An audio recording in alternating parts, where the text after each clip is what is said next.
Hi, is it working yet? How am I doing this morning, guys? This is we're off to a great start. Do we actually have audio now? The whole thing like collapsed and it totally went nuts and my whole desk like fell onto the ground basically and all right. How are you guys? Hi, it's me, Tim Dodd, the Everyday Astronaut. We're here to watch a rocket launch, I think, instead of me just bumbling around with a new microphone stand that was breaking everything. Anyway, if you guys ever need to know anything about any upcoming rocket launches, we've got you covered. You just need to go to a little website called everydayastronaut.com, and then you can click on pre-launch previews, and here you go, my friends. This is where you get that. Let me make sure we have the clock up there for you guys. So, and let me make sure my face isn't covered. Different streams for different folks, you know. All right, let's get through this because we're off to just a great start. Just the best kind of start. All right, so here we go. Upcoming launches. Today is the Electron rocket, of course. This is going to be taking off. The time changed a little bit, but let me refresh and see if that got addressed. Or did it? No, that's what I had wrong. Oh my gosh. Okay, never mind. Time's correct. We're taking off in 21 minutes here, my friends.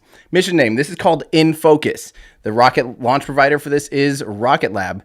The customer who's paying for this is Canon Electronics and Planet. Those are the two payloads on board. So the rocket, of course, Rocket Lab only has one operational rocket right now, and that is, sorry, what was that? The clock is what? Off the scale. What are we talking about? Sorry, Andrew can fix it. Andrew can fix everything.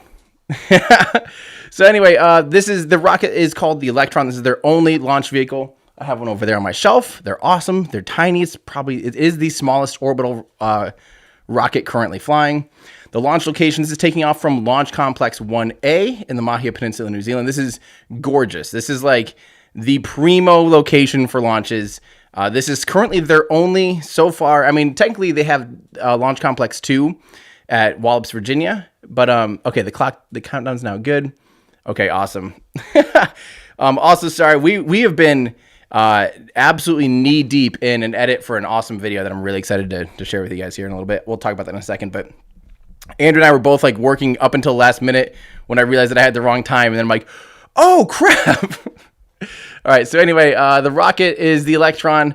The launch location, Launch Complex 1A, Mahia Peninsula. Payload mass, about 80 kilograms, so it's not very heavy. This is a pretty light payload. So these satellites are going to a 500-kilometer sun-synchronous orbit. That is an orbit that is basically in sync with the sun, and that means that as the satellite passes over the Earth, the sunlight stays the exact same no matter what. So it's always going to be the same time of day essentially as the satellite passes overhead, if that makes any sense. It's really good for like, you know, if you're working on like trying to figure out how crops are doing or checking out building progress or something like that. If the lighting is the same every time it passes over, it might not be every day that it passes over, but every time the satellite does have an interception, it'll always be the same time of day. So the sunlight will be in the same position, which is kind of why they do the sun-synchronous orbits.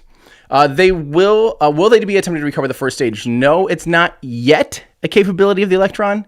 The Electron at the exact recording of this is not yet recoverable. They are working on it. So where will this first stage land? This first stage will not land. It will crash into the Pacific Ocean. But in very soon, hopefully by the end of the year, we will see them attempt to softly, first they'll splash down, they'll do a soft recovery of one, and then they'll try and catch it out of the air with a freaking helicopter. And if that doesn't get you excited, I don't know what. Not sure what that is. That's YouTube.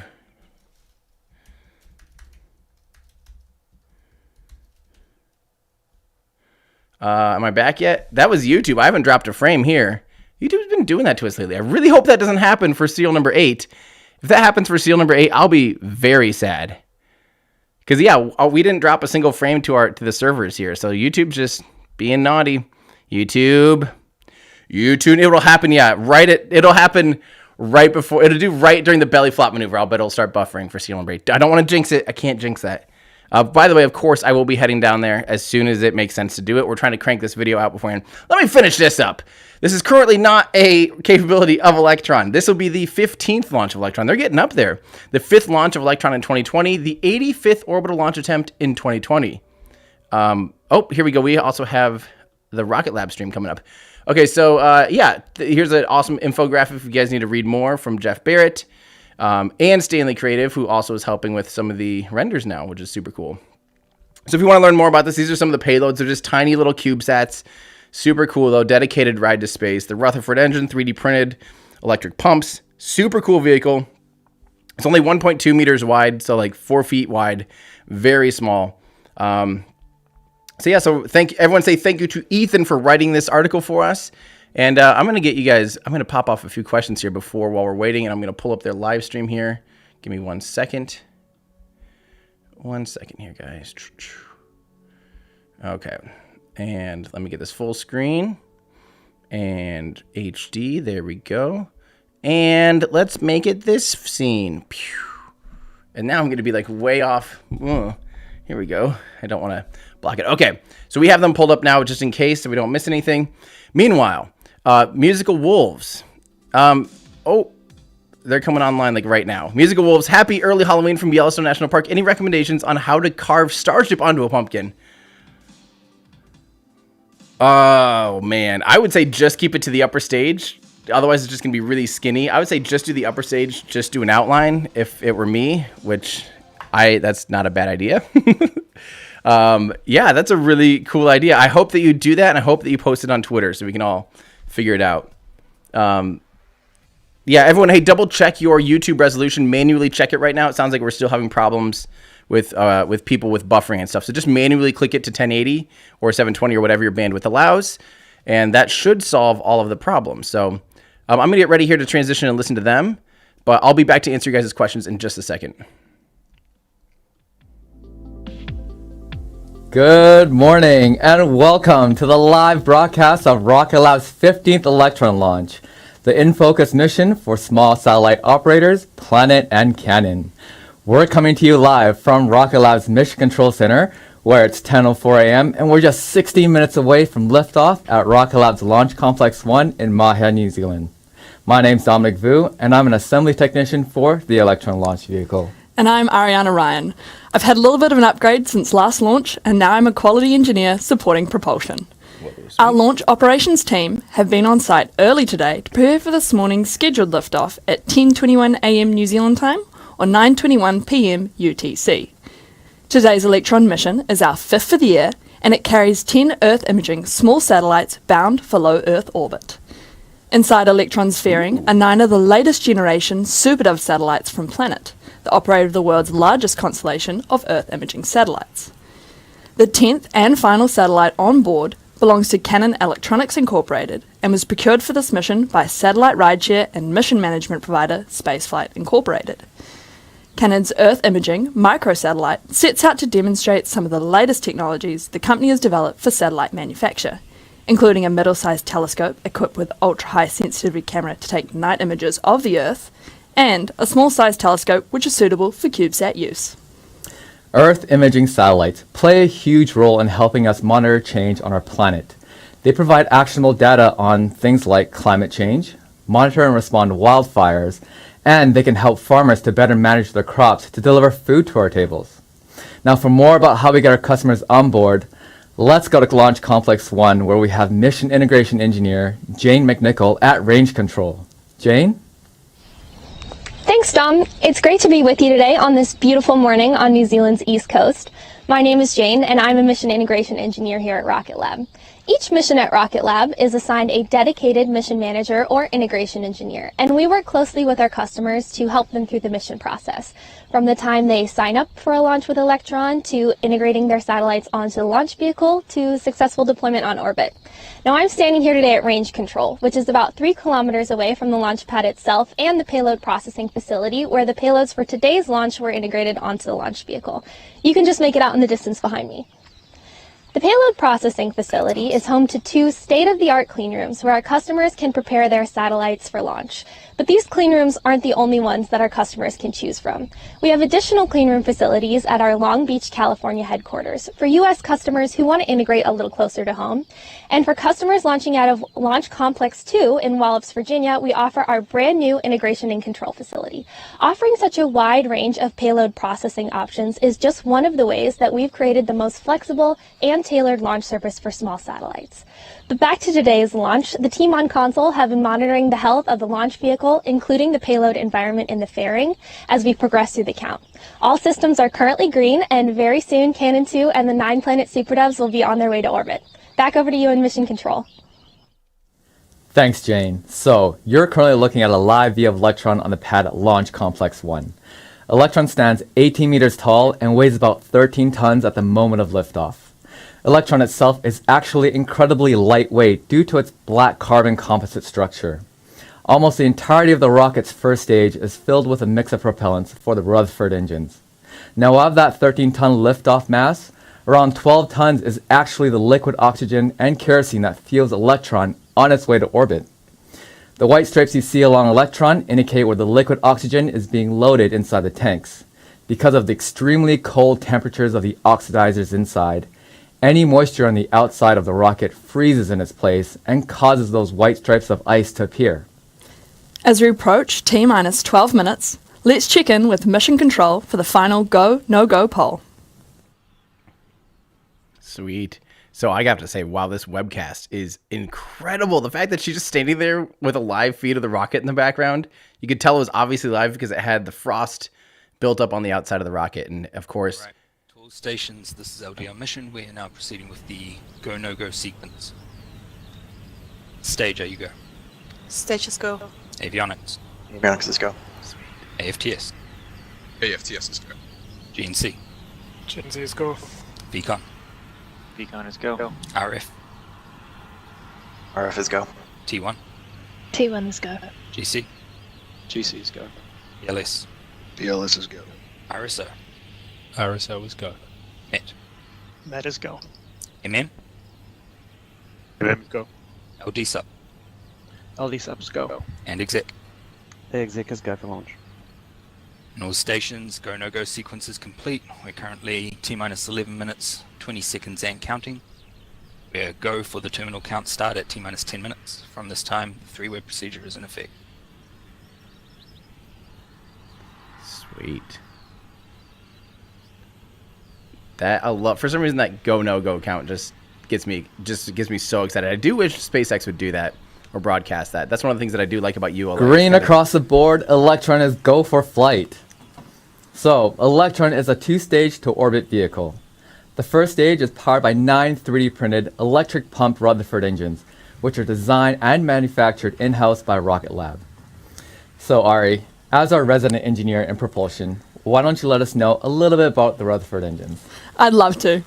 When Electron was first launched in 2017, these Rutherford engines were introduced as an entirely new type of rocket engine, due to how its propellants are pumped by an electric motor powered by batteries. Today, the Rutherford engine remains the first and only electric pump-fed rocket engine to fly to space, and with this mission, we'll have flown 150 Rutherford engines. The Rutherford is also the first oxygen hydrocarbon engine to use 3D printing for all its primary components, including the thrust chamber, injector pumps, and main propellant valves. That's right. So for the second stage, Electron uses a single vacuum optimized version of this engine. And once it's in orbit, Electron's third stage, also known as the kick stage, takes over and carries out the final leg of the journey to deliver our customer satellites to precise custom orbits. Now, Electron is the only launch vehicle that delivers this dedicated, direct-to-custom orbit service for small satellites, even when flying on a rideshare mission. This provides a streamlined path to orbit for our customers and eliminates the added risk, complexity, and cost of having to develop your own spacecraft propulsion or using a third-party space tug to deliver your spacecraft to the desired orbit when flying as a rideshare. Electron's kick stage, which also serves the foundation for our family of Photon satellites, employs our in-house design and manufactured Curie propulsion system. This 3D printed pressure-fed engine has a flight heritage across more than a dozen orbital missions. It's this unique and reliable propulsion system that ensures the kick stage provides our customers with unmatched flexibility for orbital deployment. It enables orbit raising, orbit phasing of multiple payloads on a single mission, deployment of multiple payloads to different planes and inclinations on the same mission, hosted payload support, and sustained low altitudes. It also enables deorbiting to avoid contributing to the growing issue of space debris. That's so awesome. Yeah, they're big. High power for flight. They do a lot of effort to make sure they're not contributing to space debris. They're one of the biggest proponents of making sure there is not space debris. They take a lot of effort into their second stage never gets into orbit. The kick stage, after it lets go of the payload or whatever its mission, end of mission, it is deorbited. So no matter what, they're just not contributing. They don't use any pyrotechnics. Stage terminal checks are complete. Thank you, stage. Stage We one should and stage two. probably do a really quick double check that this is definitely a good time to confirm that the pointy end is up and the flamey end is down. LC-1's Pad A. Electron will launch in a southerly direction along the east coast of New Zealand, making its way to Sun-synchronous orbit and deploying the payloads at an altitude around 500 kilometers above Earth. At about 2.5 minutes after liftoff, the Rutherford engines on the first stage will shut down before the vacuum engine on stage 2 ignites, continuing the satellites to orbit. At around 9 minutes after liftoff, that second stage engine will shut down and the kick stage will separate from the vehicle in preparation for payload deployment, about 60 minutes into the mission. Now when the kick stage separates from Electron's second stage, it will be in an elliptical orbit around Earth. So after a coasting period, the kick stage's Curie engine will ignite to propel the payloads into a circular orbit around the planet, ready for deployment into their precise and individual orbits. Now, since we won't have live footage of that payload deployment, we'll be ending today's webcast shortly after kick stage separation, at around 10 minutes after liftoff. You can continue following our mission via our social media channels, where we will post confirmation of payload deployment. The important stuff. Of course, that's all that really matters on these missions is payload deployment. I know we all get spoiled by first stage recovery, and when they start recovering first stage, I'm sure we're all going to be very dialed in, but deploying of the payload to its intended orbit is what they're getting paid for. So if that doesn't happen, that is a failed mission. So obviously we wish the best of luck. Now, I do want to remind you, I kind of was talking about it and they talked about it on the webcast, but I want to remind you, this rocket is black. It's a black rocket. It's made entirely out of carbon composites. No liner in the tanks or anything. The whole fuselage is carbon composite. The reason that it looks black and white right now is that is ice. There's that much ice on the outside skin of the booster. So you can tell which tanks are just RP1, which is basically just jet fuel, highly refined jet fuel, high-grade kerosene. And you can tell which tanks are the liquid oxygen tanks that are cryogenic. It's really cool. T-minus 6 minutes to launch. And a quick update on the weather. It's a little cloudy out there today, but we are currently go for launch. Our range control team at Launch Complex 1 has also given the all clear with the vehicle and systems healthy on the pad. Things are looking great for an on-time liftoff today at 10:21 this morning, New Zealand time. We're excited to be on the pad, ready for another Electron launch. In the world of disruption caused by COVID-19 this year, we're proud to be continuing to serve the small satellite community with timely and affordable access to space. Assured access to space is something that governments and commercial satellite operators alike need to be able to rely on, no matter what disruptions the world might be facing. It's the very reason we developed the most resilient and responsive satellite launch systems ever created. Now let's take a look at how we made that possible. 2 launch complexes. 3 Just so we don't get copyright strikes, we're gonna answer a couple questions here because they'll probably post this later on. So yeah, I did want to, so that cryogenic thing, notice that the rocket is half black, half white. That is because the cryogenic oxygen or the liquid oxygen is at cryogenic temperatures. Therefore, the humidity in the air literally freezes to it and creates a boundary of ice, and that's why the rocket looks black and white. It's really crazy to think that it's, you know, that cold, that it's creating ice on the skin of the rocket, and that just is one of those things that always tickles me a little bit. Sean wants to say, maybe, wait, real quick, let me look for something that is maybe about Rocket Lab.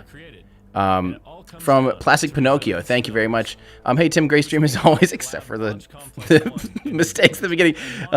Could you talk about Peter Beck's proposed mission to Venus in 2023 to find out if there's really life there? We don't know much about it yet, but Peter Beck has become a big, he's always loved Venus. He's talked about it even when I first talked to him 2 years ago. And now that they have the Photon, they have enough Delta V, they can stretch the tanks and make a full-blown satellite bus, you know, they could put that thing, who knows what they'll do. I don't know if it's going to be like an orbiter around Venus, or if they're going to try to like sit it in one of the upper atmospheres with like a balloon and actually have it be a, what's it called, dirigible, like basically a blimp that sits in the thick atmosphere of Venus and studies it directly, or what. We don't know any new plans, but hopefully we can get some details out of him soon. I'm really, really, really excited for that. So, yeah, just friendly reminder here that they're showing off their 3 launch pads. I'm kind of listening in, and that is their Photon. So they've made some big upgrades already in just a year. So I'm really, really, really excited for Rocket Lab. We can't wait to be hosting the webcast for simultaneous missions on LC-1 in New Zealand and LC-2 in Wallops. But for today, we're focusing on LC-1. As we approach the targeted liftoff time, we're going to hand you over now to listen in on comms from Mission Control for the final minutes until launch. So yeah, so they're trying to launch from both launch pads in the same webcast. Go for auto sequence start at T-minus 2 minutes. That's crazy. And I can confirm at this time LD is go for launch. What was that? They're so quiet. I do love the birds.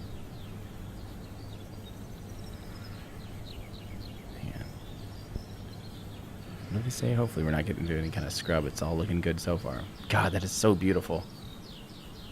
New Zealand is just gorgeous. Easily one of the most beautiful places I've ever visited. And I'll be answering you guys' questions here in just a minute, but now that we're at 2 minus 2 minutes, I'm going to try and listen and make sure we're not missing anything. As much as I can.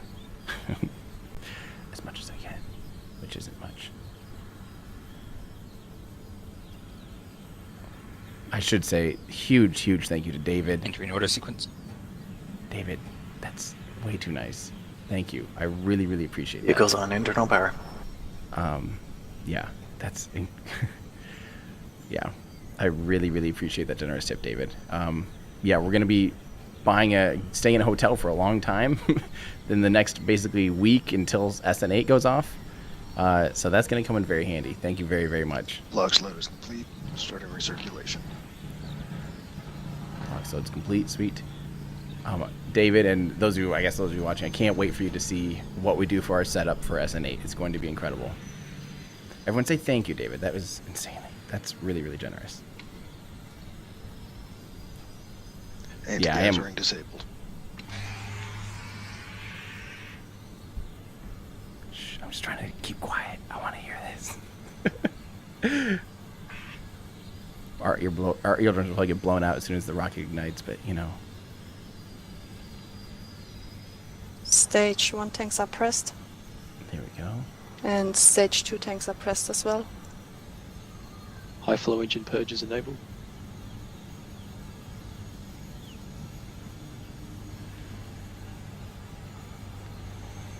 Yeah, this vehicle ignites so quickly. It just feels like it just goes, bah, and just launches.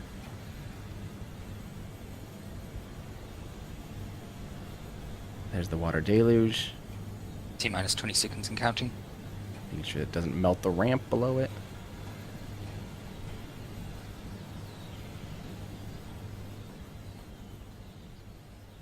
Alright, here we go. I better move my stuff. In 5, 4, 3, 2, 1.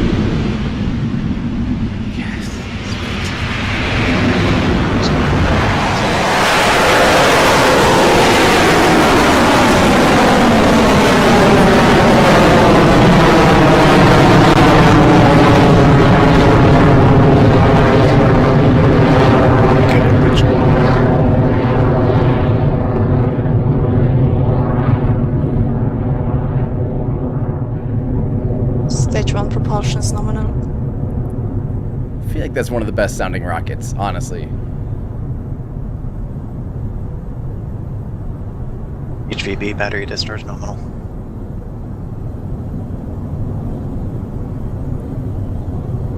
And there goes Electron for our 15th launch from Rocket Lab Launch Complex 1 in New Zealand. We're T plus 50 seconds and Electron is approaching Max-Q, or maximum aerodynamic pressure, the moment during its ascent when the forces against the vehicle are at their strongest. Clear at maximum dynamic pressure. Sweet. Enter chevron 2.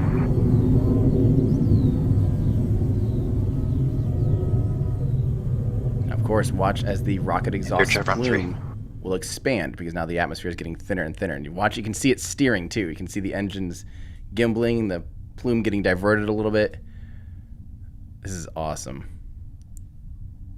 You also notice the exhaust is going to go from yellow like this to less and less yellow and more transparent, because currently, since this is RP1, there's a decent amount of carbon still in the exhaust gas. So it's when it's in lower parts of the atmosphere, there's a lot of oxygen for it to interact with. Since it's still burning hot, it'll interact with that oxygen. It'll continue to afterburn even after it detaches and is outside of the engine.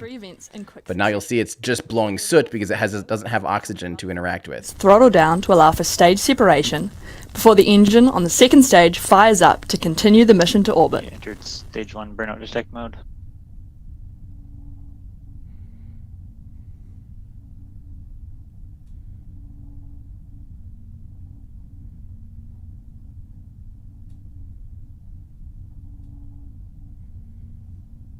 Man, it's screaming. I don't remember the first stage injecting this much velocity on its burn. That is a lot. 8,000 kilometers an hour. It's almost a third orbital velocity. Ooh, look at all the goodies inside the inner stage. Separation confirmed. Stage 2 ignition confirmed. The inner stage camera's not working. That downlink must not be working. But the other camera looked good. Successful MECO confirmed by mission control. Propulsion is continuing nominally on Electron's second stage at T plus 3 minutes into the mission, with the vehicle now travelling at several thousand kilometres an hour. Soon, the fairing halves will separate and you'll be able to watch them fall away on your screen there. There they go. And there they go. Electron has successfully jettisoned the fairing and is continuing nominally towards orbit. Stage 2 propulsion is nominal.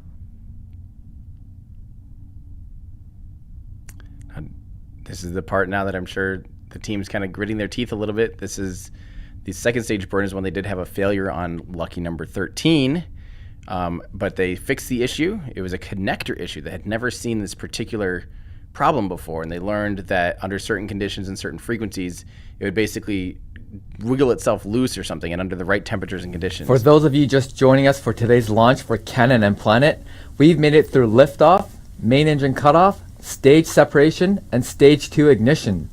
Electron is traveling through space at 9,000 kilometers per hour and is currently at an altitude of 153 kilometers.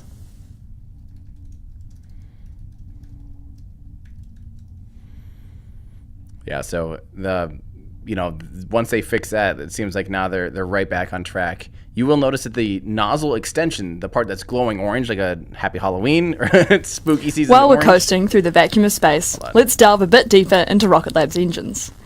Each of the Stage 1 Rutherford engines weighs around 35 kilos or 77 pounds and comes in at around 800 millimeters or just under 3 feet. A Stage 1 engine is capable of 24,000 newtons of thrust. Stage 2 is the same base engine with an extended nozzle. This vacuum nozzle increases the size of the engine twofold and adds an additional 1,000 newtons of thrust. Huh, that's not a ton of thrust, but wow. Yeah, it's not coasting. It is still continuing to accelerate right now, but it is not experiencing any air resistance at this portion of flight. What were we saying? The orange glow. You will notice that this nozzle is made out of niobium. Another quick check-in from Mission Control. We're T plus 5 minutes into the flight, and the Electron is continuing nominally through its second stage burn.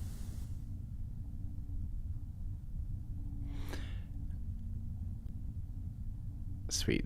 They're going to be coming up on their battery hot swap soon, where they take 2 and jettison 2 out of the 3 lithium batteries that are powering. Because remember, this is an electric pump-fed engine. So it is going to be ejecting these batteries, and then Electron's next action will be to swap out the onboard batteries for a fresh new one in what's called a battery hot swap. Let's listen in for the call of that swap. HVB battery discharge nominal, approaching hot swap in roughly 30 seconds. Okay. And there's a little video delay, so we'll probably see it in about 30 seconds from now.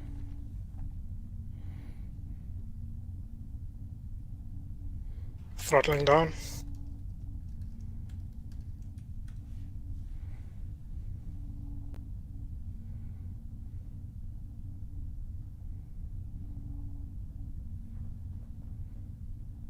Hot swap successful. There they go. Battery ejection confirmed. They're going fast enough now, those batteries will burn up in the atmosphere. AFTS is safe. We will not make it even down. And we've had a successful battery hot swap. Electron's second stage engine continues to propel the payloads towards their targeted orbit. So yeah, so back to the glowing nozzle. That is a radiative nozzle. So it's cooled with a little bit of film from... wait, no, it doesn't. They don't cool it at all. Sorry. It's just entirely radiative. That's why you don't see really big streaks in it. So yeah, you'll see little bits of it sparking out there. That's not sparks. Those are actually little, basically stalactites of carbon. So there's little carbon buildup on the injector face. They break off and they shoot out really fast. Peter Beck told me all about that. I interviewed him on LC2 on their new launch pad in Wallops, and I asked him what those were, and he let me know exactly what they were. Electron's second stage Rutherford engine will power down before shutting off. We call this SECO, which stands for second engine cutoff, and this allows for a clean separation of the kick stage. Then, the kick stage will light its Curie engine and continue on its trajectory, coasting for a time before relighting its engine to carry the satellites closer to their optimal position orbiting Earth. We'll be ending the broadcast shortly after we hear confirmation of successful SECO and stage separation. Sweet. So yeah, so the nozzle extension is very simple. So the right above that, the part that's still just gray, actually has fuel running through it to keep the nozzle cool. So all the fuel that ends up being burnt inside the engine first runs through the walls of the combustion chamber, which is just wild. But then after that point, the exhaust is quite a bit cooler, so they can just use entered stage 2 burnout detect mode. A metal that can handle high temperatures, and that's what niobium is.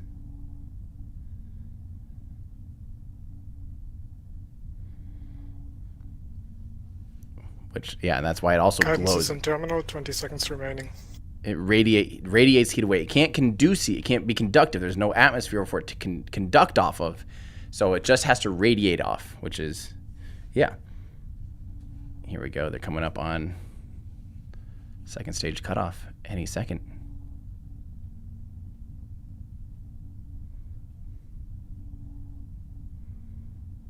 And SECO confirmed. You can see the engine on stage 2 has shut down. Confirmed. We're now waiting for kick stage separation. We've just had confirmation that the kick stage has separated. With another 40 minutes or so until that final Curie engine relights, we're going to end the launch broadcast here ahead of payload deployment. We'll share the news of mission success on our Rocket Lab social media channels within the next hour. Thank you to our small-sat customers, Planet and Canon Electronics, for choosing to launch on Electron today. I'm Ariana Ryan.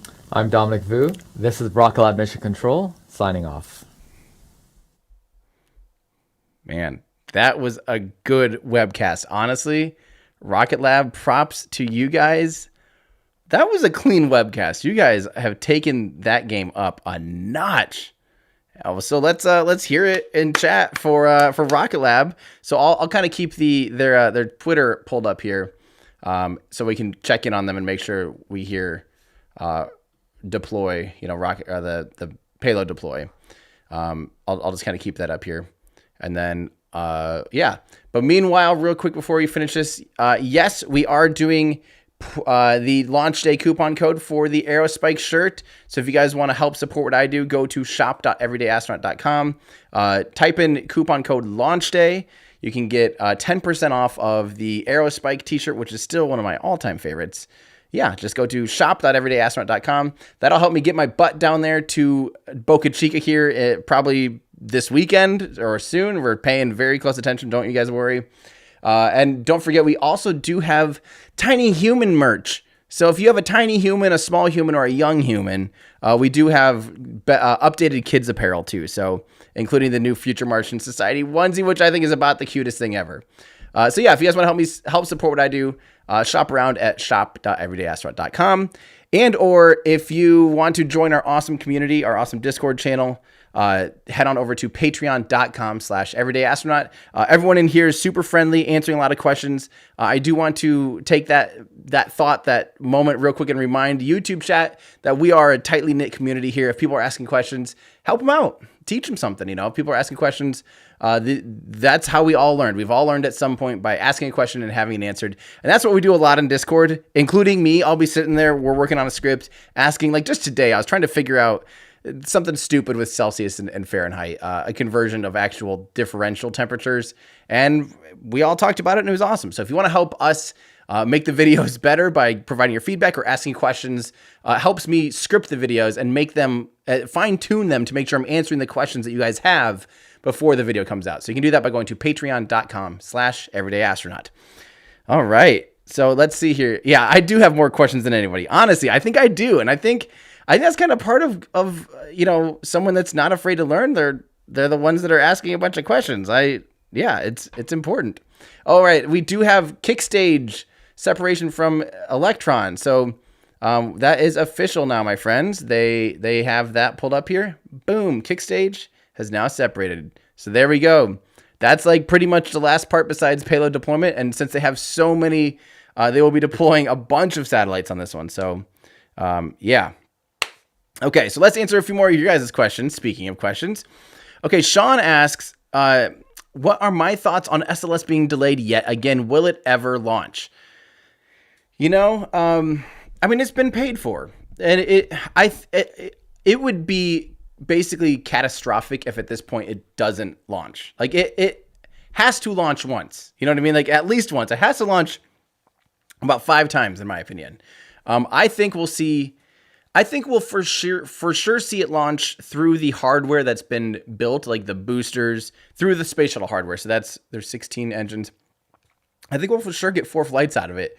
Even though they're already paying contracts to have like the RS-25s remade, the Bull, the secondary, next generation of boosters are being worked on already. They're paying a lot of those things. I just really wish that they would. Here's what I hope. I hope there is overlap because I know everyone's really excited about Starship. Trust me, I'm more excited about Starship than anybody, which is why I've spent months of my life sitting in the hot Texas sun waiting for parts of it to happen, right? But it's in development. It's in development. It is still very much in its infancy in the grand scheme of things.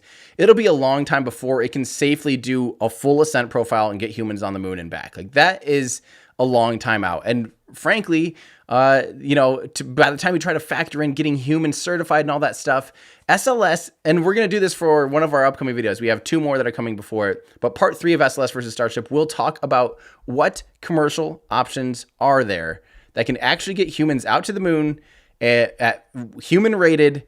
And currently, I think we're going to need 5 to 10 SLSs before there is any other option that is readily available and purchasable from NASA. And a lot of people are asking if there's dates on serial number 8. There aren't really. By the way, my Discord is playing bingo. So if you're seeing people ask me to say certain words, I'm not gonna do it. Not gonna do it. But we don't have any dates on serial number 8, but we know that there's still milestones. So this is one of those things where this is why it's really stressful because they don't really publish dates. They don't publish anything but closures. But think about it. They still have to do header tests, header tank pressure tests like they did for serial number 5 and 6. They still will probably do a header tank static fire, which is extremely important because first off, they'll probably do another static fire because they have they swapped out one of the Raptor engines. Once they button up serial number 8 and get it all totally ready, they'll probably do a 3-engine static fire. They'll probably do a header test, because the header tank pressure test, because there's now the oxygen header tank that's installed. They'll want to pressurize that system, make sure it's good to go. Once they do that, they'll probably have to do another static fire off of the header tanks. You know why?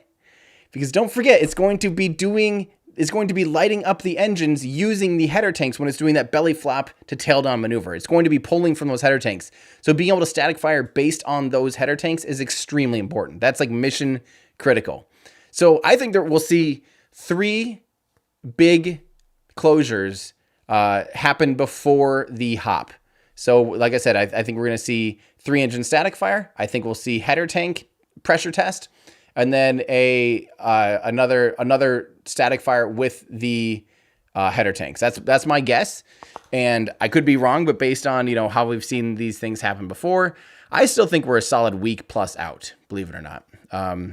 Yeah, and I might be wrong, but I'm keeping very close eyes on it, and basing everything off of all other launches that we've been watching for years and years and years. I want to say, like, fool me once, shame on you. Fool me twice, shame on me. Fool me 3 times, shame on me even more, because I've been fooled so many times by thinking they're going in 3 days. I better get my butt on the road. And then you get halfway there and you're stuck in Austin or somewhere paying a lot of money for a hotel that isn't necessary to pay for. And then not working as much. If I'm driving back and forth doing all these things, it takes time away from finishing videos that I know you guys want, like the video that I'm putting out right now, or we're just absolutely neck deep in it right now. We're working on your definitive guide to Starship. Now, I promise you this will tell you so much. This will be like every little bit of information we know about Starship, comparing to the Falcon 9, what's new, what's different, what's upgraded, so that as this next year comes around and as it goes getting from development into production and not necessarily it's in production, I guess, in a way, but really getting into an operational rocket, you can kind of have a better understanding of all the things you're hearing. And it will be an awesome video, awesome graphics. I really can't wait. Okay, so let me keep answering you guys' question. Milan, yeah, I shaved and I did get a haircut, but it's not like you can see. Yeah. Thank you for noticing my appearances. Oh, also, there's a weird shadow. Where's that coming from? What would be different? I don't change the lighting around here. Anyway, now look what you did. Remington says, hello from Hurricane Zeta. Uh-oh. Here's money from Mars. I hope you're okay with a hurricane coming. What? I think you need that money to get out of the path of a hurricane, but thank you. I won't go to Mars with it, but I'll consider teaching you guys what it will take to get to Mars. Jesse, thanks for helping turn my family into space nerds. You're absolutely welcome. I can't help it. Sorry, not sorry. Thanks for saying hi. This is from Leachy Heg. Hey, I can't thank you enough for inspiring me to pursue aerospace. Wow, applying for university this year. Why does Falcon use grid fins and not KSP style air brakes? Great question, Leachy. We're going to be talking about that actually in this video. People sometimes think the grid fins are brakes and that they function by more or less braking force or like drag. That's not the case. That's how Starship's ailerons or finny air brake things work. They work by controlling. Those are giant KSP air brakes. Those are. Grid fins are basically, have you ever seen like, what are those called? Illustrator? What are they called? So the back fins on like an F-16, where they're, Andy, where are you? I need your help on this. I forget what it's called. So the rear fins on an F-16 rotate. It's not like they have a fin and then a separate aileron. They have stabilators. Yes, that's what they're called, where the entire fin rotates upon a central point, right? And that's how they control it. And that helps you really a lot at supersonic speeds when you have your entire surface pitching. So basically there's those same stabilators. That's the same idea as a grid fin. A grid fin is just a fin cut up a bunch of times and stacked next to each other. And then they control not by changing the amount of drag, by deflecting the airflow through the grid fin. And so they work like they're basically the exact same thing as having a set 4 fins off to the side that are doing this or this, if that makes any sense, right? They're the same thing as that. They're just cut up and then stacked horizontally so they can be tucked aside on ascent and they don't get in the airflow. So we will talk about that on the video. So there you go. Yeah, hopefully that long explanation helps. Peter says, thanks, Tim. Though I chose a biotech career over space engineering, I'd love to send an experimental biology experiment to the moon or Mars. Hey, if I've learned anything in life, it's that literally there's nothing stopping anyone from doing anything they want to do. You know, if you strive to do something, what might be crazy, like buying a Russian high altitude flight suit and then starting a YouTube channel, even though you know nothing about space at the time, guess what? Do it. Like, there's nothing I've learned. If you want to do something, do it. And if you want to use your skills in the aerospace industry and to further our advancements in science and all of that stuff, I mean, absolutely, Peter, get out there and make it happen. Start networking, start working in the field. And I absolutely guarantee one of your experiments could end up being on the moon or Mars. And that's just the coolest thing to think about. Like, that to me is about as cool as it gets, honestly. All right, perfect transfer orbit from Peter Beck. That's great news. So they're still going. Everything's looking good. And we're just waiting on payload separation, which might be a while, like 30 or 40 minutes or an hour. We're 10 minutes after the kick stage having separated. And they might actually have to do an orbit race, so it might be an hour or two, actually, now that I think about it. It might be a while before they actually raise the orbit. Yeah. Obvious Troller says, SpaceX should do asteroid mining. I want a Tesla made of solid asteroid gold. That's the crazy thing, honestly. The weirdest thing to think about with asteroid mining at scale is one asteroid's worth of minerals, like platinum or something, could make the idea of it being a rare earth mineral. If you recover that, it'll absolutely tank the value of that thing, because we have so much there. It'd like triple, quadruple, tenfold the amount of material that we've ever discovered on Earth. So all of a sudden it's no longer a rare earth mineral. So that is the interesting thing about asteroid mining. What it's more valuable for asteroid mining isn't necessarily bringing it back down to Earth per se. Some things maybe, sure. But the cooler thing about asteroid mining is the idea of using in situ resource utilization, utilizing some of the materials on an asteroid to mine and to refine and make metals, make propellants. That's where the money's at someday. It might take two or three decades, but I think I'll see that in my lifetime.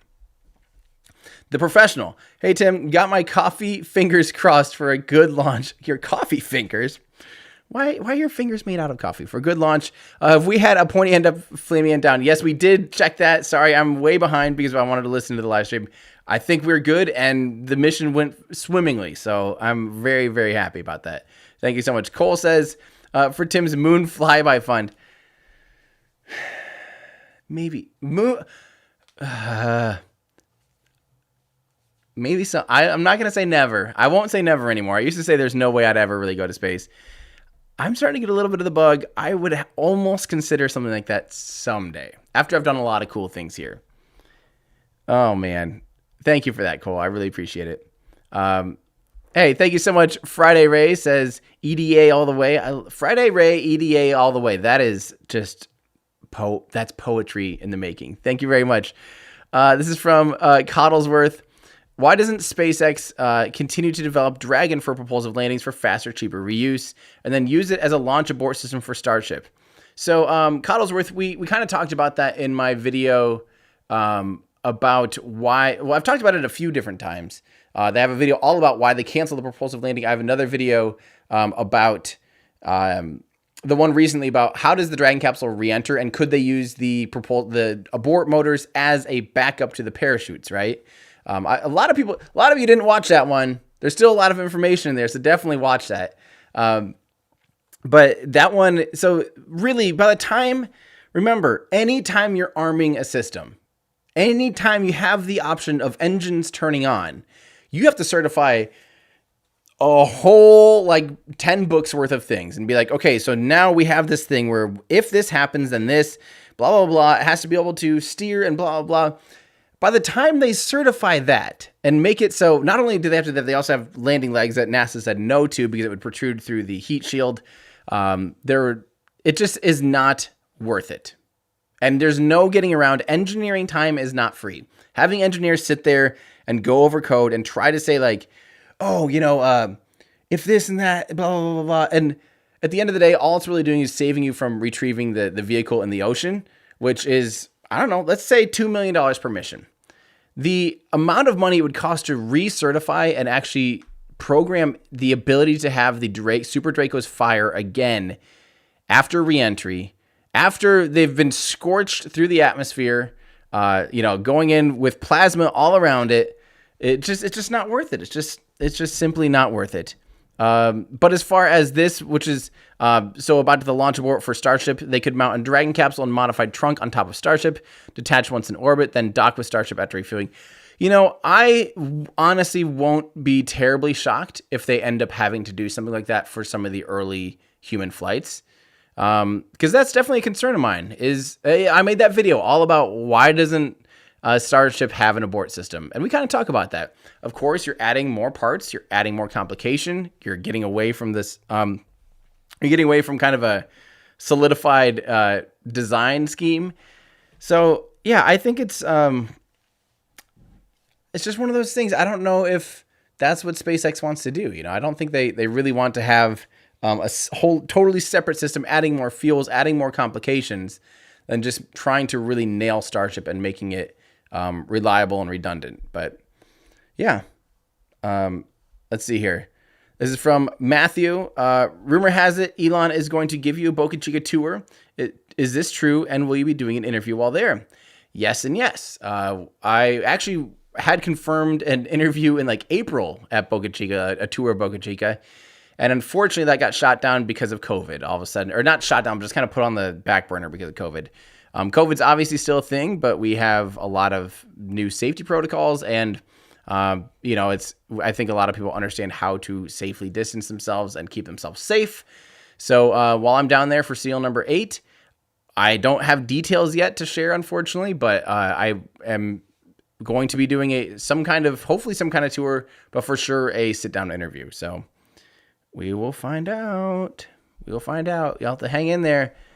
And make sure you're following me on Twitter. I'm sure I'll be talking all about it as soon as I know more. All right, so Trevor says, hey, Tim, thanks for the launch coverage. Helps pass the time while we're finishing up harvest time. Awesome, harvest here. I was wondering, though, if Rocket Lab was planning on scaling up the rocket at some point. Thanks again.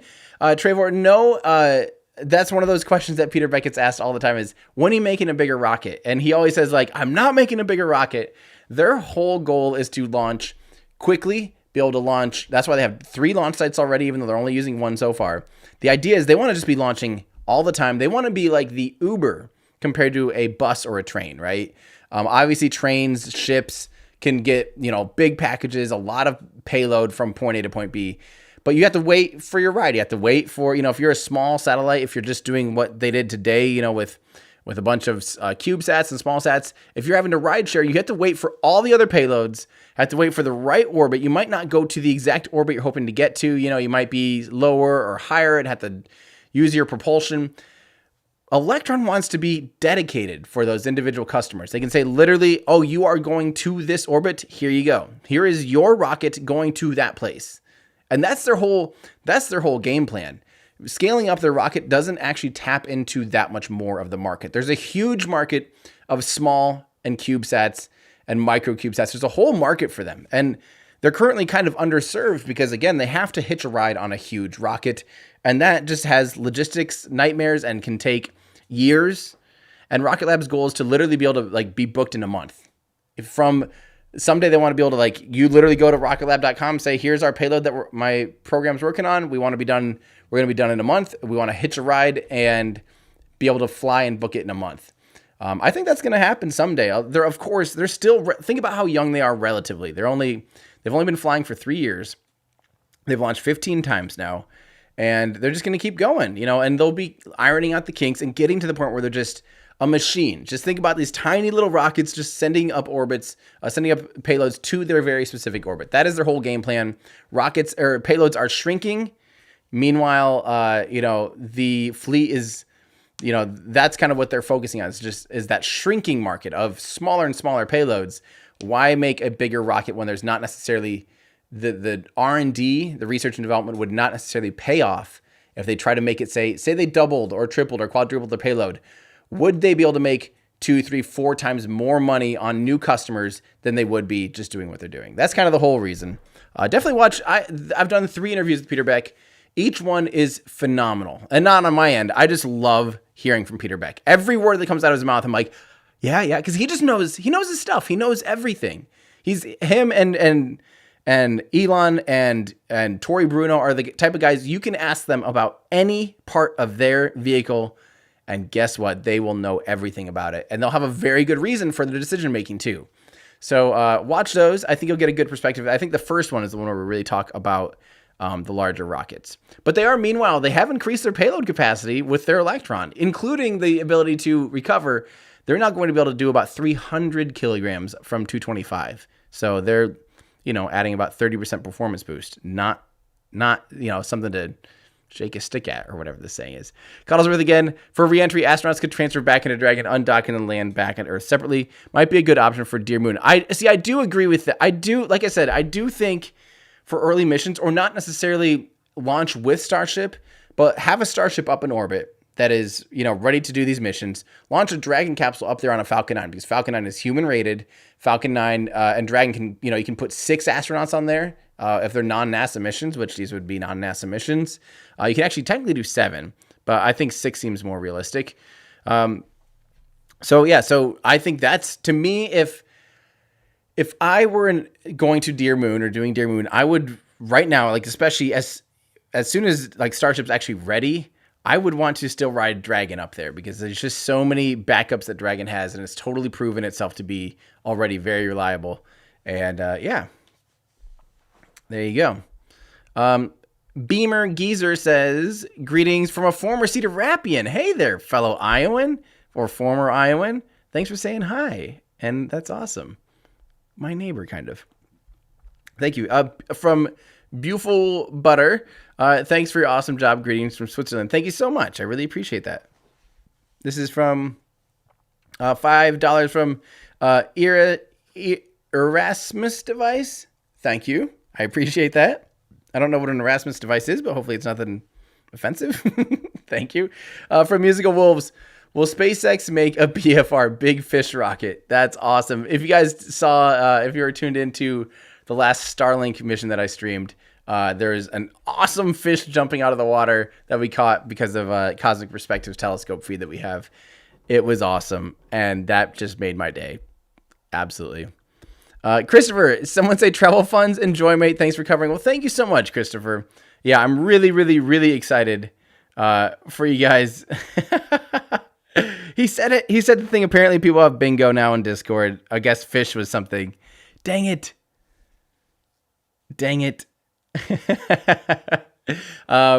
Yes, I'm really excited for you guys to see what we have planned to cover serial number 8. We hopefully will have the best coverage possible. So thank you. Do a making of vid showing off the swag. The making of the swag that's all done in California. That's all done at my friend's company in California. And yeah, I don't know if that's just too tangential for my channel. Maybe someday when I'm visiting them in the future someday, I'll consider just visiting and showing you guys behind the scenes. Actually, I think Discord and patrons have kind of seen it by then, but yeah. So thank you very much for the suggestion. But we have, like I said, I showed Discord the other day my list of things that we have to go through still, the videos I want to do. It's just never ending. It's literally never ending because there's just way too much stuff to talk about. I can't keep up. So this is from Basket Vector. Is Shackleton Crater a done deal for Artemis? So don't forget, yes, of course, as we talked about in my last video about Artemis versus Apollo, the fact that the Artemis program is planning to go to Shackleton Crater. The answer is no, it's not a done deal, at least not for the first mission. There's talks that the first mission has some flexibility. The first landing has some flexibility since there won't be gateway. that brings up a whole list of, well, what if there's no gateway? Can we just go wherever we want, et cetera, et cetera? So realistically, it sounds like Shackleton Crater is kind of up in the air now, which sucks because my hour-long video has kind of a glaring flaw now, potentially. So it's not a done deal. I would love for it to be one because it seems cool. So, yeah. Jason sent him to Boca Chica. Thank you so much. I'll be going there. Don't you worry. I'll get down there. And same with Ender. I really appreciate that. I will be there. My friends, don't you worry. At T+6, what's the white cloth and what's it attached to? Let's see here what you're talking about. T+6 minutes. With mobile launch. Hold on. T+6. Scrubbing through here real quick. I'm gonna just pull this up for you guys too.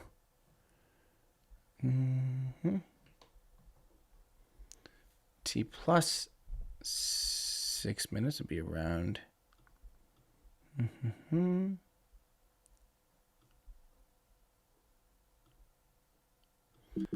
Oh, I assume you're talking about this. So this is it's foil. This is Kapton foil. This is basically like literally pretty much tin foil, and it's there to keep to insulate the batteries and not have them absorb sunlight and stuff like that.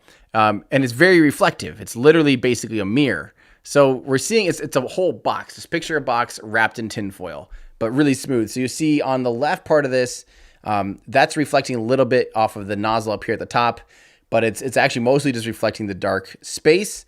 And then this part here, the white part, is reflecting off of the Earth. So it is white. It's a little bit, a little bit flexible. So you see it kind of moving and jittering. So it's this whole box, the whole thing from the nozzle down at that angle is all one piece. It's not a cloth. I hope that answers your question. But that is one of the batteries. There's 3 of those batteries for the upper stage, 2 of them detached for that hot swap. I want to remind people too, people always ask, like, why can't you see stars in space? And the answer is you absolutely can. You can see stars better, at least, especially when you're not having to contend with the sun with your own eyes and your own eyes aren't dilated. Because don't forget, and a camera's the same way. A camera right now is exposing to the Earth. It's daylight. It's the same brightness on Earth. When you're looking at Earth from space like this here, the camera's basically the same as looking at a really bright thing on the ground. It's virtually the same thing, right? So it's daylight. It's if for those of you photography nerds, it'd be something like, 1/2000th of a second at f5.6 and ISO 100 or whatever. It's a really just bright scene, and you have to have your camera kind of squinting almost, right, in order to expose it properly. When doing that, you're exposed to that daylight. You cannot expose the stars in the sky at the same time because those are very, very, very faint in comparison, producing only tiny bits of light. So it's not a matter of you can't see the stars. It's just that there's a lot brighter object in the sky and a lot brighter object in the scene. The cameras themselves are exposing to the scene, not to the stars. When you're in the shadow of the Earth, and if there wasn't something bright glowing right here, and you let the exposure be open and have a longer shutter speed, a higher ISO, and a lower f-stop, the stars then would appear bright and visible, and they would actually be brighter and more visible in space than they would be on Earth because you're not having to contend with atmospheric distortion. So it's just the same exact reason our eyes do things like that too.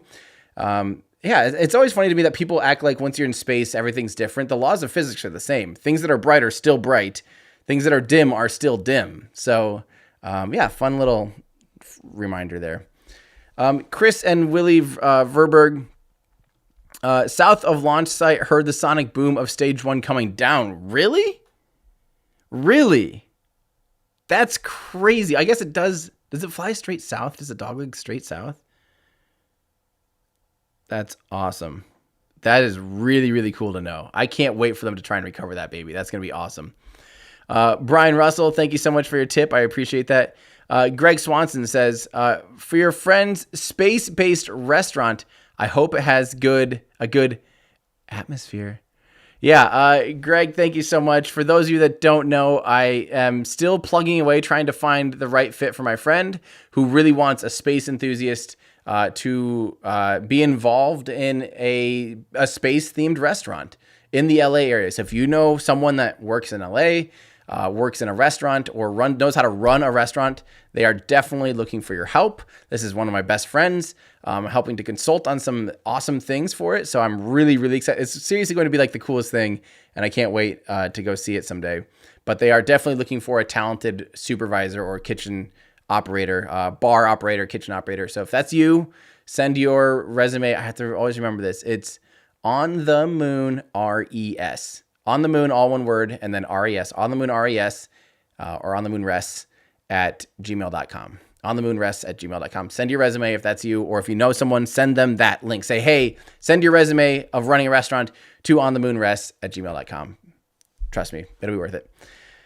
Instant Raptor, please say Starlink. I think you're too late now for your bingo, but maybe now. There you go. Cardinal Slinky, I may have missed it. Is the pointy end up and flaming end down? Yes, it was, and it flew fantastic. Also, is SLS a great gap fillerish? SLS is a great gap fillerish, right? I think that's actually the perfect way to put it. It is a gap filler. It fills the need of us wanting to do deep space missions, get humans to the moon. It's physically capable of that. It's certified to do that. Hopefully it doesn't have any more setbacks, which it's not true because they already are being set back for their green run. It's slow and it's frustrating, but it is a gap filler until there's commercial options ready. As soon as those commercial options are ready, it's not going to stand a chance long term, I'm sorry to say. But yeah, there you go. Razenbot, how's it going? Which risk is greater, being killed by a lightning strike on Earth or by a meteoroid hit on the moon? I don't know those odds at all. That is a great question. Yeah, micrometeorites are scary on the moon, honestly, because when you think about it, there's zero atmosphere to slow it down. There's nothing to prevent little tiny bits of basically, orbiting bullets from raining down and puncturing you, frankly. So I don't know, but I don't know the odds of it. I do not know how often those are. I do not know at what magnitude, how fast their velocity is. I just don't know enough about it to talk about it. But yeah, it'd be actually really interesting to go and take a look at how the lunar landers, the 11 through 17 minus 13 lunar landers, are looking on the moon and see if there's holes or if any of them been hit by large pieces of, a larger micrometeor or even I don't know. That'd be fascinating to me to just see how they're doing after 50 years. Yeah. Gabrielle Taylor says, thanks for inspiring me to pursue aerospace at Long Beach State. That's awesome. Maybe I'll work for Rocket Lab one day. If I do, I'll hook you up with a tour if I can. That's awesome, Gabrielle. I appreciate that. Yeah, I've seen actually all of their facilities so far. It's incredible. If I didn't want to only work for myself, I would work for them in a heartbeat. Period. They are just the coolest company. Awesome people, and the right kind of company culture for me. Just super chill, but doing really cool things. So, Daniel. So thank you, Gabriel, and good luck. We're all cheering for you, Gabriel or Daniel. Thank you so much. I appreciate the tip. No C says, thank you for inspiring all of us. Maximum envy for your sticker up on the ISS. Keep going. Thank you. That was a life goal. I wish that I did have pictures of the stickers or video of the stickers floating around because I only have the photos. But yeah, Luca Parmitano, if you guys don't know, took my stickers up. I didn't even know that was happening to the International Space Station. Took some pictures of it floating around in the cupola, and that is about the coolest thing ever, in my opinion. So yeah, still crazy to think about, honestly, that my stickers are on the freaking International Space Station. That blows my mind. Cardinal Slinky, are minerals commonly used in car batteries common in asteroids? Why don't they just put those in the Cybertruck? So good question. That is a good why don't they just. For those of you that don't know, I do a podcast every week and we answer a why don't they just question. Like, why don't they just, catch a rocket with a helicopter, et cetera, those types of questions. Or every week we get, why don't they just use a slingshot or a maglev here on Earth, or a balloon or whatever. We always get that question. So, the minerals are changing. If you watch Tesla's Battery Day presentation that was almost a month ago now or whatever, a few weeks ago, they talked a lot about the battery change that they're going to have. The amount of lithium that they have in a single mine that they have access to now in Nevada, where they're going to be taking the lithium out and replanting everything so that the ground is basically undisturbed, or relatively undisturbed long term at least, not just making this huge crater in the ground. They have enough lithium there, more lithium there than they've ever needed previously, and more than is necessary to basically power the entire world. And then instead of using cobalt, they're going to be using, I think it's just iron. Yeah. Yes, I do talk about OLF every time. That would be a great bingo card thing. But that's a good question. I just don't think that would be any more manageable than, unless there's some kind of really awesome material that's in asteroids that'd be like way too rare here, and a little bit of it, 1% of a battery or something, and we bring down thousands, 150 or just multiple tons of this stuff. And if it could like triple the power and make it so it charges 10 times faster, like if there's some cool mineral like that floating out on asteroids, that might actually be worth trying to bring it back for a total breakthrough battery technology someday. But yeah, that's a good question for why don't they just. That might be fun to talk about. You should definitely tweet that. But again, yeah, if you guys are not subscribed to Our Ludicrous Future, that's the podcast I do every single week. I'll tell you everything you need to know about nerdy stuff that happened the week before. I do it with two other friends, so we talk about futurism, EVs, renewable energy. I'm the space guy, so I give you all your space news each week. And yeah, definitely go find it. You can find it easily by going to olfpod.com. olfpod.com. There you go. Greg says, can you do some rocket photography tutorials? You know what, Greg? I've thought about actually talking to some of the rocket photographers and doing a tutorial with them, or highlighting some of the talent that's out there someday when I have time. I just don't know when I ever will have time. But I would like to do something like that because there's some really talented individuals that I think people need to know. There's better photographers out there than me, especially I've hung up the hat now for 3 or 4 years. I'm really getting rusty, and there's some phenomenal talent out there. Too many to name. So I think it'd be a shame for me to even offer my outdated and rusty expertise when there's some extreme talent out there. And there are some people that I think that have done some tutorials. But yeah. Phillips, how's it going, Philip? Hey, Tim, have some coin for the taco fund when you're chilling in Boca Chica. It's necessary there. They have some awesome tacos. Literally right on the border, there's some unbelievable Mexican food. I can't wait. Thank you very much, Philip. Bulio, any other plans for your stay at Boca other than the tour and NCL number 8 flight? Probably going to be staying socially distant because there's an outbreak right now, like worse than ever. Literally worse than ever. Like, I was afraid to travel. Like I said, we do have a better understanding of the pandemic. I'll be traveling in my own car, taking a lot of precautions, as I always do, and isolating pretty much into a hotel room unless, we're doing something that is necessary. And all of us that are going to be staying in the hotel room will all be tested beforehand. And yeah, we're taking precautions for sure. So no other real plans, honestly. Probably just working. I'll probably start scripting.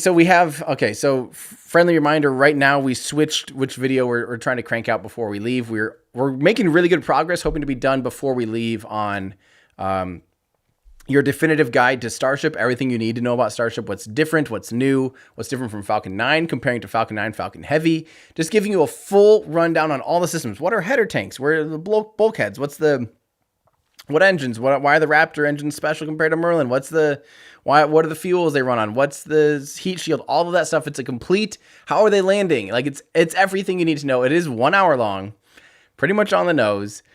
You're welcome or not welcome.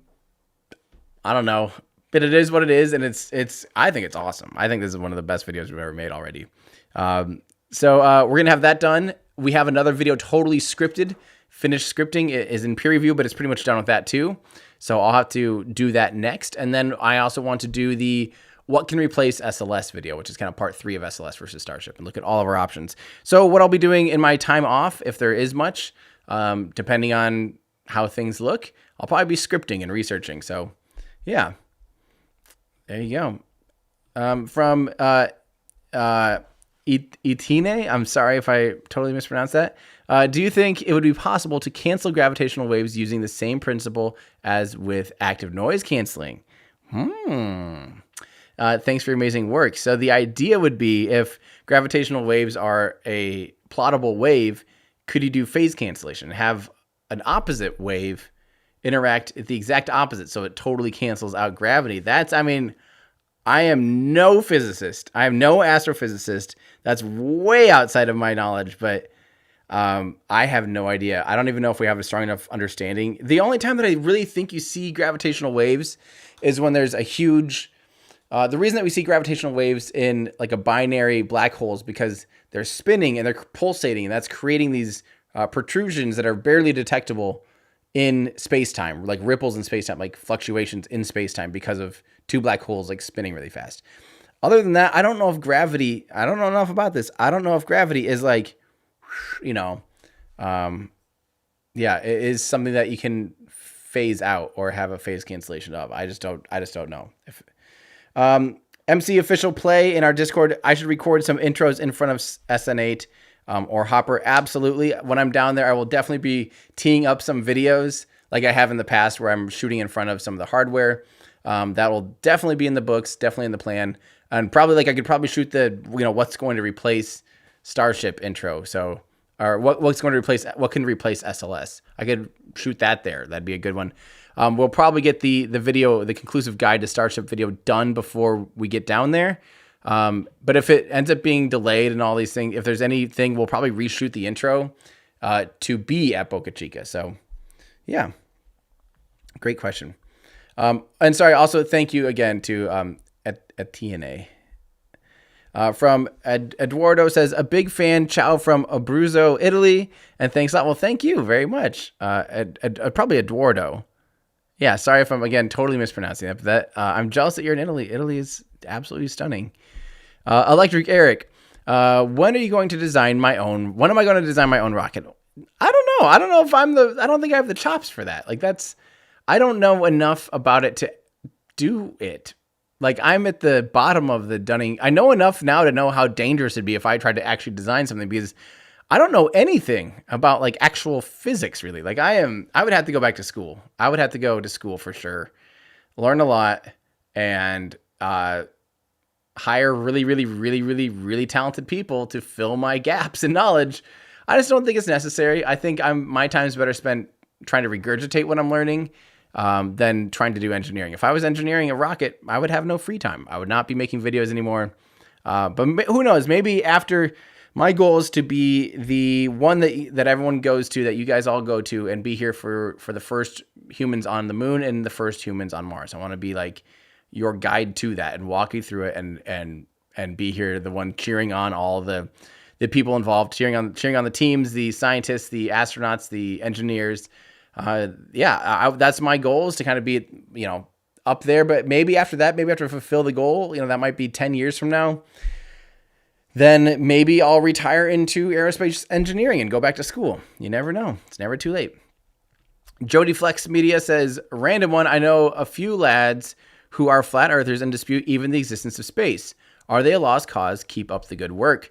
So flat earth is one of those very confusing things to me, because there's so many contradictory things in their claims. Like the idea that you can watch like the sun set, kind of, even though it's always in the sky, yet you can't see. And I know it doesn't make sense to use logic. That's the thing. You can't argue with someone logically when they don't follow logic themselves. So it might almost be a lost cause, unfortunately. But, the things like, why can't you see the North Star in the Southern Hemisphere then? Like, why? There's just so many things that don't make any sense. I don't know. I would just say, okay, here, we could put a GoFundMe together for someone to launch a vehicle high enough to see the edge of the Earth, then of the flat Earth, and launch a rocket, photograph it, send video back, or fly an airplane over that wall. People, they can fly an airplane. Go fly an airplane to the wall, run into the glass dome or whatever, or fall over the edge or whatever you're going to do. Beam us back the video as you're falling through space-time or whatever, or not unspace-time or whatever it is. And then we'll pay you. We'll have a big pot of like $200,000 or whatever, and we'll pay you for that. But yeah. I don't know. Unfortunately, you can't really use logic. But the one thing that might linger a little bit is, say, what do you gain from believing the Earth is flat? Like, and conversely, what is there to gain by making people think the Earth is round? Like, what, if they say control, then like, what are they controlling? What is being controlled? What is the net benefit? And what is the net benefit of now knowing what they think they know? Like, you have to start there almost, because if all premises are derived from that, then, then no matter what the answer is, if they're going back to, well, the Earth is flat because they're lying to us to control us, then that's almost the only bit of logic that you might be able to reason with. Teeny bit of logic where you could say, so what does that gain them? What does that gain you? Start there. I don't know. I honestly don't know. But all right, from Mark G. Thank you so much, Mark. I really, really, really appreciate that. That's going into the hotel fund. Thank you so much, Mark. I really appreciate that. I can't wait. I cannot wait for Starship. I'm gonna lose my mind. Really, really, really appreciate that, Mark. Everyone say thank you to Mark. And we also, we had that really generous donation earlier too from who was that? Just double checking here. From David Swenson also. Thank you guys. David and Mark, really, really appreciate that. Seriously. Ryan Collier says, Tim, New Cameron County road closures, go look. I'll take a look. We have a whole team of people like double checking that stuff. Like I said, there's going to be a lot of road closures. There's going to be, we're going to see a lot of pressure testing. They'll probably even do, once it's all stacked, they'll probably have to pressurize stuff, do COPV firings, or not COPV, well, there are COPVs, but cold gas firings. There'll be header tank pressuring. There'll be static fire. There'll be probably a header tank static fire. There'll be probably 3 or 4 or 5 good road closures, I'm guessing, before the hop. So we'll see the hop when they start actually having an FAA clearance to go higher than the 150 meters or whatever the exclusion zone is. So we will see. We will see. Tyler says, $5 from Tyler. Thank you very much, Tyler. Really appreciate that. That'll be Taco Fund. Douglas says, hi, Tim from Brazil.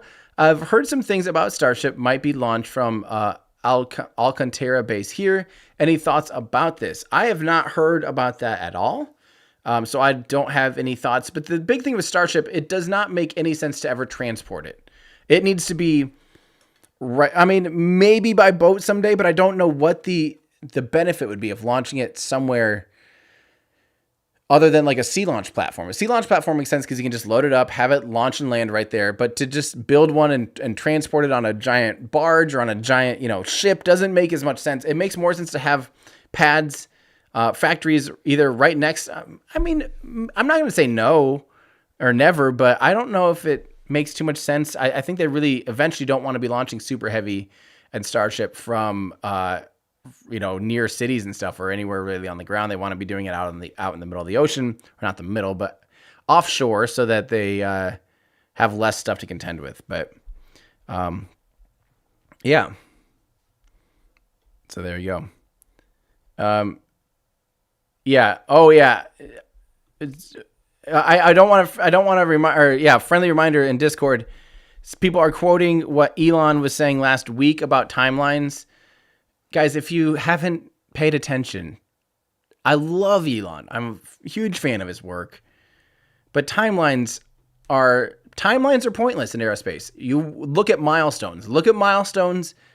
And then plan around that. Do not plan on dates. Never plan. If I've been doing this long enough and having to drive my butt down to Florida, drive my butt down to Texas, plan these big trips, I know better than to trust any date on a calendar. It just is not something you want to rely on. You want to rely on milestones and having a sense of what milestones are coming and follow suit therefore and plan around that. But never plan on a date that is in a calendar, especially not a date for anything Starship. Do you know how many times I got down to Boca Chica and waited for weeks because I heard that they're gonna hop in 3 days, and I would panic and drive and then get down there and wait weeks?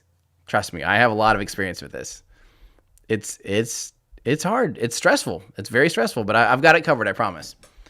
Meryl Ski says, what are the odds of first 15-kilometer flight and land of Starship succeed, in my opinion? Is there a possibility of destroying part of Boca Chica infrastructure? Great question. I don't know. I am on the fence for this. This is like, it could go so either way that I don't even know. I don't even know. I mean, no one knows. Odds. If I were a betting person, which I'm not, really.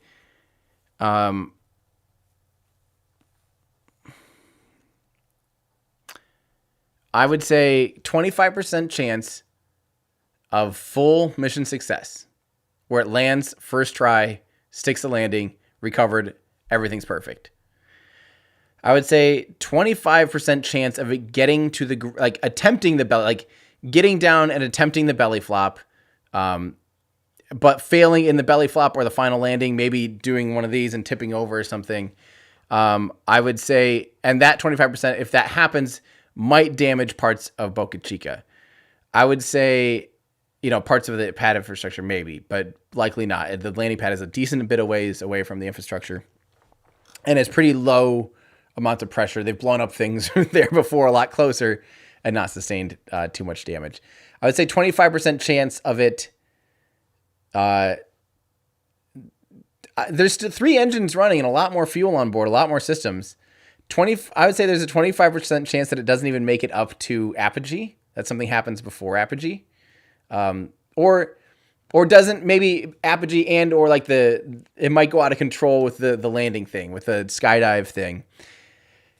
And if that's the case, that could rain debris down on some of the area and cause damage too. And then 25% chance that let's go 30. I'll go 33% on all of them. A third, I'm about equally somewhere between like, it's going to nail it, it's going to barely almost not make it, and it's not going to make it to like the landing phase. That's my personal odds. Because the it not making the landing phase includes an issue on ascent, includes an issue on descent. I think there's fairly high odds of that because it's 3 Raptor engines, a lot more fuel, a lot more systems, a lot more aerodynamic surfaces. Yeah, we'll see. So I'm actually in that it's unlikely that it will stick the landing on this first try. That's my personal odds. I don't wish that on them, of course. We want them to do well, obviously. That you also learn a lot from failure, as they know. And I will be shocked if they stick the landing. Yeah. Andre says, "Hey Tim, absolutely love your content. Been following ever since DM2. Awesome." Off topic question: are my eyes 2 different colors? Much love from Romania. Yes, I do have heterochromia. Not everyone notices, but some people do. You can tell sometimes when I look like this that I am heterochromatic. I have 2 different colored eyes, and it's taken a long time for a lot of people to notice. But yes, I do have 2 different colored eyes. My glasses tend to hide it sometimes, but and heterochromia does not need to be bingo, because I don't actually talk about it that much, and it doesn't actually come up that much. Look, MC Official Play, you've been around forever, and you've never noticed that I'm heterochromatic? Don't stick that in bingo. You're not going to hear it too much. That'd be like a bad odd one. Tom Meganhofen, thank you so much. That's really generous of you, Tom. I really appreciate that. That'll go right into the hotel fund. Thank you so much. Cameron Chappell. I just booked a flight from Dallas from November 3rd to November 18th, hoping launch will be either November 5th or 6th. When do you think it'll launch? Again, sorry that I can't provide any real insight other than milestones. If you're you'll likely be in Texas. I think it'll launch by November 18th. I'd be surprised if it actually happens. I'm thinking it might happen between like right now the 5th and the 10th ish. No idea. Somewhere between the 5th and the 10th would be my current estimate. Of course, every week. So whatever estimate you have in your head, double it. That's my rule of thumb. And it's actually whatever estimate you hear, if you see road closures, if you see Elon saying, except for somehow they did the 3-engine static fire before I thought. And before, that was insane. That was the first time it's ever moved left. Ever. From me doing this for years and years and years.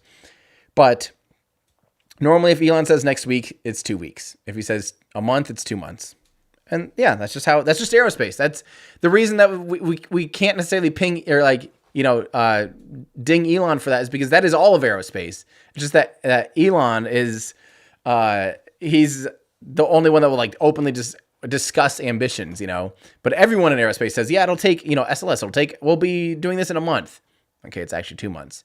Or this next, DM2 will happen in January, and it's a month away. It'll happen in 2 months. That's just the way it works.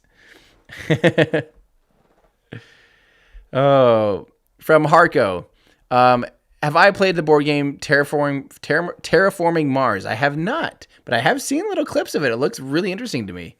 Yeah. I love strategy games, so that's awesome. Yeah. I definitely want to check that one out. Donald Monroe says, extremely excited for Steel number 8 hop. Have fun in Boca Chica. Tim, question, would you ever consider selling models of rockets like Apollo, Starship, Electron? Yes, I absolutely want to someday. If you guys know of a good way to mass produce rockets, they don't need to be I love Ollie's rockets are the best. Ollie's rockets, the Buzz Space models are simply, there's a reason they're in the case. They are the best models I've ever seen in my life. They're extremely high fidelity, like stupidly high fidelity. They're also very fragile and very hard, handmade, like hard to make 3D printed stuff. I think there should be a happy medium. I actually really like the Blue Origin ones are really nice. They're not quite as high fidelity, but they're great. I would like to get in production something like that someday but the thing that I want them all to be in scale. I want them all to be in scale with each other. That's my goal. It's all like 1/72 or something. So that the big ones are big and the small ones are small. That would be awesome. So if you guys know someone that does like mass production 3D injection molding of plastic or whatever, I don't really know what the best way to do it would be, but I want it to be solid so that it's not a fragile thing. So if it's solid, PLA or plastic, or whatever, that'd be great. They could be 3D printed if they're really high detail and smooth and stuff like that. But I would love to do that. I would absolutely love to do that. I think that would be fantastic, even for me. And yeah, and Casper, I'll buy the models from you. We already have the models basically done. Casper's got a heck of a library, so I'll purchase the rights to that, and let's do that. Yeah. Kevin says, great stream today, Tim. A lot of launches coming up in November, and I can't wait to watch here with you. Also, do anything special for Crew 1 coming up in a few weeks. So Crew 1 likely, it's currently, November 14th or 15th or whatever, mid-November. I might still be in Boca Chica or coming home. Who knows, or I might not be home yet, but my plan is to be home. I'm not going to do it on site. Just too much travel at the time. And frankly, we do have an awesome setup right now for the stream that we're doing for SN8. Andrew actually built an awesome, basically studio in a box, and that's going to be incredible. And we're going to be able to provide an awesome live stream for you guys. But it's not going to be, it'll make sense for Boca Chica. You'll see why. But it's not really a solution that's going to would work right out the Cape yet. So I'm probably going to focus on doing things here now that we have the telescope feed from Cosmic Perspective, and some of the other feeds, and we have a pool feed we can pull from. So I think we have really good solutions, and I think I can perform a better live stream here, or at least with a thing like that. So, Rocket Lab just tweeted mission success. Let's see it here. Wait, how do you know that? Where do you see that? Where? Oh, Peter Beck. Okay, let's check out Peter. All satellites deployed. Yeah, baby. Congrats on a beautiful mission. One step closer to recovery, too. Yeah, baby. I'm going to tag Rocket Lab. One step closer to recovery. Boom. That's awesome. Congrats, Rocket Lab. There we go. We have official confirmation. I'm gonna finish up your guys' chats here, and then I'm gonna get back to work on the definitive guide to Starship video for you guys. Paul S. Pair character. Thank you so much, Paul. I appreciate the sticker. Tyler Harker. Hey, Tim, found your channel shortly after the launch of Bob and Doug. I can't wait to learn more and more. Any good book recommendations? The books that I've kind of dabbled with and read, I've read Ashley Vance's or listened to it. I listen to audiobooks. Oh no, did I misspell beautiful? Did I misspell beautiful? Beautiful. No, I got it. Right? I got it. Okay, it autocorrected. Yeah, I just let autocorrect do it. I just fat finger it. Okay, Ashley Vance's biography of Elon Musk is just a fascinating story, and there's a lot of fun little insights about the history of SpaceX. Ignition by John D. Clark is really good. I still haven't. I keep dabbling in that one, like going back to certain spots, but I haven't made it all the way through yet. Other than that, I've read Buzz Aldrin's Mission to Mars, or what is the one? Yeah, I forget. There's like, I need to just have a book list, but yeah, Ignition is really technical. It's well written, but it's even really technical for me to just glance through. But yeah, Auto Cucumber for the win. But yeah, I think those books would be the Buzz Aldrin. And I also really like, what was the one that I've listened to another one like 2 or 3 times. Let me just look in my Audible. Today's thing is not brought to you by Audible. I wish it was. I don't really do sponsored content. Okay. Let me see here. I'm listening to Rocket Billionaires right now by Tim Fernholt. That's been very interesting too. Amy Sure Titles, Breaking the Chains of Gravity is fantastic. Let's see here. The Case for Mars by Robert Zubrin's really good. I really like that a lot. Mars Direct by Robert Zubrin's really good. Yeah, and then Mission to Mars by Buzz Aldrin. Those are the ones that I've listened to, and that's what I put on when I do these big road trips that take 2 days to get there, 2 days to get home. I throw on a good audiobook and just the miles just plug away, or 1.6 kilometers just plug away. Yeah, so those are the books I would recommend.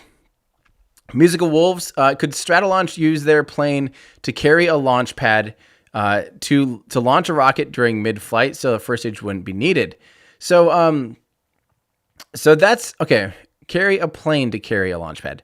So I mean, that's basically what air launching is you are now elevating and accelerating your launch pad, therefore requiring a smaller rocket. We will definitely be talking about that in an upcoming video. That actually might be the one right after. Famous last words, but that might be the one right after, like, what can replace SLS? Can anything replace SLS? Because I get asked that all the time, and hopefully Virgin Orbit's going to have another attempt really soon too. The big question, though, is, so the first stage doesn't just go up. Don't forget, the first stage injects a lot of horizontal velocity. At stage separation, don't forget, it's going like Mach 5, Mach 6. It's going really fast. Today we saw the first stage of Rocket Lab's rocket go 8,500 kilometers an hour. You ain't getting a launch pad or a airplane or a jet to go 8,500 kilometers an hour. And not only that, it was, it was above the Kármán line. And by the time you factor it in, you're now just talking about a first stage. So really, to negate the first stage requires a first stage, frankly. It requires an insane amount of energy.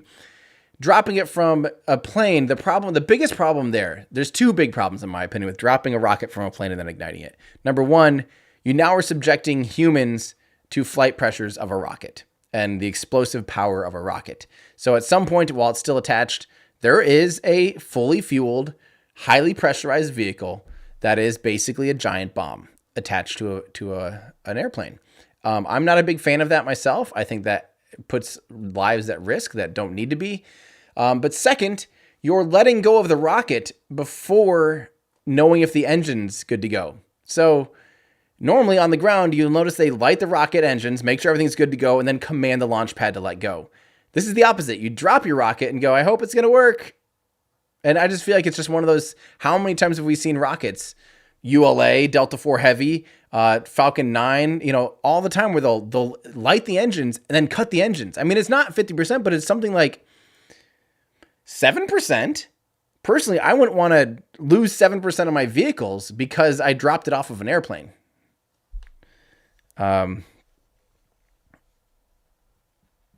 Yeah, which is just, that's my thoughts on that. That's my thoughts for that. Lucian says, watching SNC Orange Suit. You excited about 1 million subs? Oh, watching since the Orange Suit. Wow. Am I excited about 1 million subs? Yeah, I am. It's one of those milestones that I never imagined would happen. And thanks for watching for so long. You've been with me through a lot of changes a lot of big differences now in the channel, the tone of the channel, the depth of the channel, the things that we talk about, the way we talk about them, the way we present them. I'm always refining. I'm happy to go back to, I really like the deep dives though. I like the deep dives. Those are for me. I'm sorry if they take a long time, but yeah, I love it. Am I excited about 1 million subs? Yeah. I don't know when it'll happen. My YouTube anniversary is actually February 27th, 2017. So if I happen to get 1 million subs before then, that'd be awesome. I think maybe the Starship stuff and the Elon interview, and if we do a tour or whatever, and all that stuff might be a nice boost to the channel. So we'll see. I don't know when 1 million will happen, and it's not really about that. It's about making the best content possible, but that'll be fun to put the, have a gold or whatever it is. Yeah, gold play button. Yeah, that'll be fun. So thank you to all of you that have been around, even if you've only been around a month or a week, or this is your first stream, which I doubt, because there's not very many of you now in the weeds here, an hour and 15 after launch. But yeah, thank you guys for watching and learning with me and telling me what videos you're excited about next, and we just continue to crank them out as fast as we can. Scott Kent, glad to see you covering other launches. I love all the innovation. Any plans for New Glenn full reusability? If Starship proves itself, it seems the only option for anyone would be full reusability. So Scott, there has been talks back in the day about reusing the second stage, because there can be an optional third stage on New Glenn. There's been talks about it. So yeah, that being said, they're so secretive. They really just don't talk about anything. Blue Origin is so tight-lipped that who knows? I don't think this. I do not think this, but I wouldn't be surprised if they're like, yeah, by the way, we've seen all the progress in Starship, so we've decided to change the upper stage on New Glenn and pursue full reusability. I do not think that's going to happen, but it wouldn't surprise me if they ended up doing something like that. So, I think that Starship, when Starship starts living up to its promises, when, not if, when, I think it's going to shift the industry a lot and make everybody have to basically pursue that just because of economics.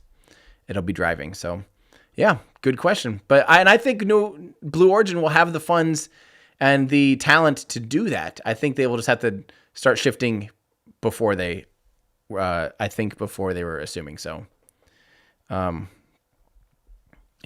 Overlook, how's it going, man? Go Team Space. Which major news outlet will copy strike us for Crew 1? Seriously. Thank you so much. I really appreciate that. Yeah, that's a good question. I can't believe that was an issue where copyright strikes were happening for public feeds. And I had paid separately for separate feeds from NASA, like through an aggregate service, through TVU. And we paid for those feeds and cut our own show behind the scenes, and we still got copyright stricken for a full day or something. It was just absolutely insane. Hopefully that doesn't happen this time, knock on wood, but geez, who knows? Thank you for saying hi, and yeah, wish us all luck, everybody. Kilgore, thank you for the membership, really appreciate it. Java Man, please ask Elon if he is considering an orbital fuel depot. Hydrogen, oxygen, and methane, so everyone benefits. I'll consider asking him that. That's one of those things that I'm sure he'll be like, yeah, sure, someday, why not? He'll always say someday, why not? If there's demand for it, that's pretty much going to be his answer, because he's very optimistic about everything, really. So anytime someone asks him will you, if your question is something where the answer is yes or no, and the yes is futuristic and exciting, he's going to say yes. So if you say, do you think you'll be able to send a Starship to Europa? He'll say yes. That's going to be his answer. And then he'll go, I don't know when or how, but I think we could someday, it's physically capable. He'll give you all the answers, but his answer is always going to be yes. So I think I'll consider it, but I try to really get him on the technical questions. And I don't like far future, because we can hardly predict and get answers on what's happening now and next week with Starship. Getting beyond a year or two is really just getting into yes land, and I try to avoid that. Yeah, and sure, why not? Yep. So, yep. All right, let's keep going here. Matt Brownsit, thank you very much. I really appreciate it. Let's see here. Tech Controls, just a little hotel help. Thank you so much. You're welcome for the coverage. It will just be continuing to get better. I promise. That's the goal here, is just to keep iterating. We're just like SpaceX, taking what we've learned and try to make a better product, a better streams, better videos, better everything, just one step at a time. So, and thank you. That will go right into making sure that we have good coverage of this, I promise. And Protospace, have you played the new Apollo board game? It's cooperative and looks really fun. I have, but I haven't played it. I saw a screenshot of it, and 5 years ago, I literally made a prototype board game, and it looked so much like that I was telling my friends, I'm like, guys, did I get ripped off? I saw how the game is played, and it's totally different. But I had made up a board game, and it was very different than that, come to find out, but it looked the same. I still want to do that. I still want to work with a game developer that's done like board game, like turn strategy board game for a mobile app would be awesome, because I already have, but I have not played it. I do not have time, unfortunately, especially right now, as we are working on cranking out your definitive guide to Starship. Guys, I'm going to head out of here so we can work on that. And one more from K4AX. I really appreciate that. Yes, land. So yeah, I'm gonna get out of here so I can get back to working on your definitive guide to Starship before I hit the road, which will be relatively soon. Again, if you guys want 10% off of this shirt, the Aerospace shirt, use coupon code LaunchDay by going to everydayastronaut.com/shop, and then use the coupon code LaunchDay at checkout, and you'll get 10% off the Aerospace engine shirt. This is one of my favorites still. As you can tell, I do wear it way too much. So. And of course, don't forget, they do have awesome little details, because we make cool merch. So yeah, if you guys want to support what I do, go to everydayastronaut.com/shop, get something for yourself. And of course, if you want to join our awesome Discord channel, get some behind the scenes with this upcoming trip and stuff like that too, go to patreon.com/everydayastronaut and come hang out in our Discord and say hi. And and one more, Theater Maker IE, how's it going? Thank you for my Not a Mars fund. Tim's Not a Mars fund. I appreciate that, Theater Maker. All right, guys, that's going to do it for me. Wish me luck trying to get this video done before I hit the road. Andrew and I will probably have some long nights. All right, that's going to do it for me. I'm Tim Dodd, the Everyday Astronaut, bringing space down to Earth for everyday people. Goodbye, everybody.